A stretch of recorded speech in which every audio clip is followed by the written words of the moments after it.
মৎস্য অধিদপ্তর থেকে আনোয়ারা উপজেলা বৈরাগ ইউনিয়নে ৬৭টি জেলে পরিবারের মাঝে চাল বিতরণ অনুষ্ঠিত। চট্টগ্রাম বিভাগীয় প্রতিনিধি শওকত হোসেন মুন্নার প্রতিবেদন। ১ নম্বর বৈরাগ ইউনিয়ন পরিষদে প্রশাসনিক কর্মকর্তা নজরুলের উপস্থিতিতে ৬৭টি জেলে পরিবারের মাঝে চাল বিতরণ অনুষ্ঠিত হয়। দর্শক, এই মুহূর্তে আমি আছি ১ নম্বর বৈরাগ ইউনিয়ন পরিষদের সামনে, যেখান থেকে খাদ্য অধিদপ্তর কর্তৃক ৬৭টি জেলের পরিবারের জন্য চাল প্রদান করা হয়েছে। সেক্ষেত্রে আমি একজন মৎস্য অধিদপ্তরের কর্মকর্তার সাথে কথা বলতে চাইব। আপনার সাথে থাকুন, দেখতে থাকুন। আচ্ছা, যে মৎস্য অধিদপ্তর থেকে জেল চাউলটা বিতরণ হচ্ছে জেলেদের মধ্যে ৬৭টি সদস্য জেলে পরিবারের জন্য যে চাউলগুলো প্রদান করা হচ্ছে, আসলে মূলত এটা জেলে পরিবাররা পাচ্ছে নাকি অন্য কারো পাচ্ছে? আসসালামু আলাইকুম, মোহাম্মদ শাহজাহান আহমেদ, লিভ বৈরাগ ইউনিয়ন, আনোয়ারা, চট্টগ্রাম। আমি এই লিভের দায়িত্ব নিতে এই ইউনিয়নের মধ্যে ১ নম্বর বৈরাগ ইউনিয়নের মধ্যে দায়িত্ব নিতে আসছি।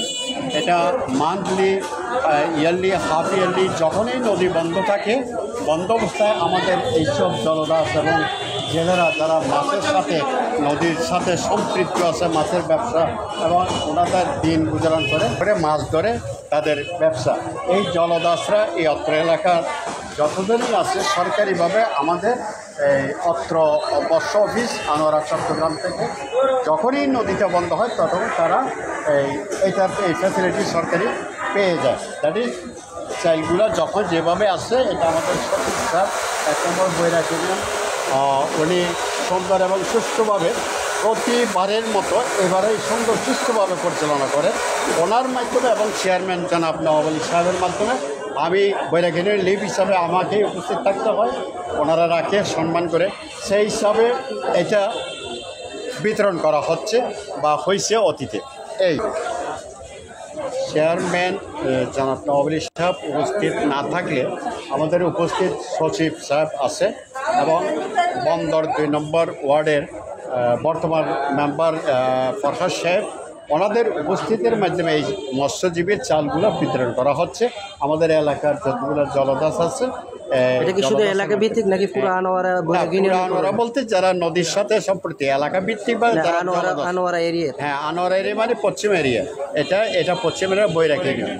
এদের পুরো বৈরাগ ইউনিয়নে, হ্যাঁ, পুরা কি বৈরাগ ইউনিয়ন না, যারা অ্যাকচুয়ালি পিওরলি তারা এই মাছের সাথে সম্পৃক্ত আছে, যারা জলদাস জন্মগতভাবে মাছের ব্যবসা করে, মাছ ধরে দিন গুজারণ করে, তাদের মাঝে আমাদের সচিব সাহেব, বর্তমান রানিং মেম্বার জনাব ফরহাদ সাহেব উপস্থিত থেকে আজকে এই চাল বিতরণ অনুষ্ঠানটা শুরু করে এই পর্যন্ত শেষ করে দিয়েছে সুন্দর এবং সুষ্ঠুভাবে। আসসালামু আলাইকুম। আচ্ছা, যে আপনারা এখন যে মৎস্য অধিদপ্তরের পক্ষ থেকে যে চাউলটা আপনারা পেয়েছেন, এই বিষয়টি নিয়ে আপনি কিছু বলতে চাইবেন? যে আপনার কাছে জানতে চাইবো যে এই চাউলটা পাওয়ার পর আপনার কেমন লাগছে, বা আপনাকে যারা সহযোগিতা করছে, কে সহযোগিতা করছে যদি বলতেন বলেন। যে এখানে কি আপনাদের সাথে সম্পর্কিত মেম্বার, সচিব, এরা কি নিজেরা সহযোগিতা করে চাউলটা প্রদান করছে? হ্যাঁ, করছে, একটু ক্লিয়ার করে বলেন।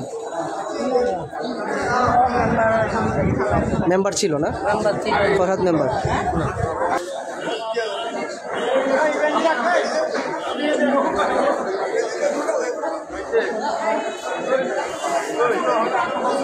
আচ্ছা, আপনার নামটা কি জানতে পারি? জলদাস। আপনার কি মৎস্য সমুদ্রে? জলদাস। আচ্ছা আচ্ছা আচ্ছা, যে এখন অন্তর্বর্তী সরকার আসার পর থেকে বর্তমান সমুদ্রে মাছ ধরা জেলেদের নিষিদ্ধ, এই নিষিদ্ধ অবস্থায় আপনাদের মৎস্য খাদ্য অধিদপ্তর থেকে যে চাউলগুলা আপনাদের কাছে দেওয়া হচ্ছে, এইটা পেয়ে আপনার কেমন অনুভূতি হচ্ছে? ভালো, আমাদের জন্য উপকার হচ্ছে। আচ্ছা, এখানে যে আপনারা চালের জন্য সারিবদ্ধভাবে দাঁড়াইছেন, যে অল্প সময়ের জন্য যে আপনারা ত্রাণটা পাচ্ছেন, তাতে আপনাদের ফ্যামিলি তো চলবে না? চলবে। আচ্ছা, এখানে যে এই উপস্থিতির মধ্যে দিয়ে আপনাদের যে যারা সহযোগিতা করছে তাদের নামগুলো একটু বলবেন? এই যে না, এখানে যারা দায়িত্ব নিয়ে আপনাদেরকে চাউলগুলো প্রদান করছে, সেক্রেটারির নাম বলেন। যে সেক্রেটারির নাম? ইউনিয়ন পরিষদ সেক্রেটারি ওই নজরুল সাহেব। আচ্ছা, আর ওয়ার্ড মেম্বার ছিল এখানে? এখন তো মেম্বার আগে ছিল না। আপনি যে বললেন যে মেম্বার ছিল না, আমি তো নিজেই দেখলাম ফরহাদ মেম্বার উপস্থিত ছিল ২ নম্বর ওয়ার্ডে। এখন তো আপনি মেম্বারকে দেখেন নাই, যে উনি তো উপস্থিত ছিল। আমার ক্যামেরা তো আছে অবশ্যই, আমি দেখাবো আপনাকে যে আপনি পরবর্তীতে আসছেন সেটা বলছেন। এখন কি আপনি আসিছেন? তারপরে আপনি দেখেন নাই। আচ্ছা, ওনারা তো থেকে উপস্থিত থেকে যে চাউল প্রদান করছে সেটা তো আপনি স্বীকার করছেন, তাই না? ঠিক আছে, ধন্যবাদ।